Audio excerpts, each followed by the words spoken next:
ومن ساعة ما لقيته وانا مش عارف اعمل ايه واقول لمين. ما لقيتش غيرك اقدر احكي له واخد رايه. وهتعمل بنصيحتي؟ لو دخلت دماغي يبقى مش هتسمع الكلام يا ابن احمد. ما تتكلم عن مصعب، قول لي اعمل ايه؟ اسلمه زي ابويا ما كان عاوز، ولا نفك بيه زنقتنا؟ ترميه في النيل. نعم. ايه الكلام اللي بتقوله ده؟ ترميه في النيل يا حسن. يا ابني عايز تفك زنقتك بمال مش بتاعك، طب ربنا هيرضى عنك ازاي؟ ما هو مش بتاع حد يا عم مصعب. ادي انت قلت، يبقى ترجعه لصاحب الملك. ارميه يا حسن قبل ما يبقى فيه دم زي الراجل ما هو كاتب. اسمع الكلام يا ابني واتصل الشر. ما هو واحدة من الاتنين، يا ترمي الكنز في النيل يا ترمي كلامي ورا ظهرك، وساعتها المكتوب هنشوفه كلنا.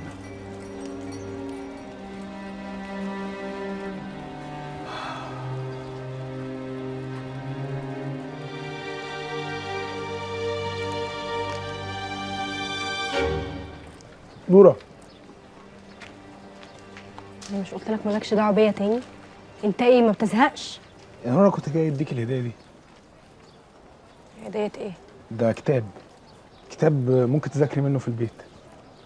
بس انا ما باخدش هدايا من حد، وبعدين خليهولك يبقى ذاكر انت.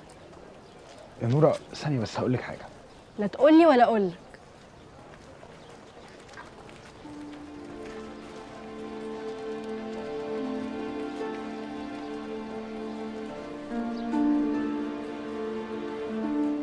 اكيد عزمي وفرج عاملين كمين للمتلتم عشان نقع فيه، وتلاقيهم دلوقتي بيدوروا على مين اللي بينقل له الاخبار. طب والعمل؟ العمل عمل ربنا. لازم نهدى دلوقتي خالص لحد موضوع المتلتم ده ما يتنسي شويه، وعاوزين كمان نعرف مين اللي قتل بشر، ولازم الناس كلها تعرفه. ولا حنوقه، انا عايز ودانك تبقى وسع كده، واي حاجه تسمعها تيجي تقولها لي على طول، فاهم؟ حاضر حاضر يا اسطى، حاضر.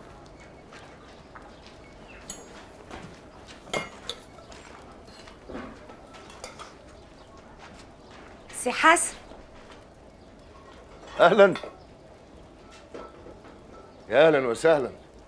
عاش من شافك يا جميله، خطوه عزيزه. يعز مقدارك يا سي حسن. عامله ايه وايه اخبار الدنيا معاكي؟ طولت الغيبه انت. انا والله لو كنت اعرف ان الست صالحه منوره ربنا افتكرها كنت جيت خدت بخاطرك وشفت طلباتك وطلبات الست حوريه ونوره، بس والله ما كنت اعرف.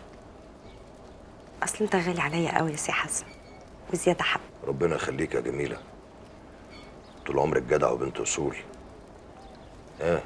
هتمشي وتسيبينا تاني ولا قاعده؟ لا قاعده شويه، اصل تعبت من اللفه قوي يا سي حسن، مع ان القط قال لي اجيب تمن نومتي، ما انت عارف القط بقى، فقلت ادور على شغل يعني لغايه ما الاقي راجل يسددني ويخليني ابطل تعب وشقه. لا ان شاء الله ربنا هيكرمك تلاقي ابن الحلال. لو عوزت اي حاجه قولي لي على طول، احنا طول عمرنا اهل. طبعا يا سي حسن.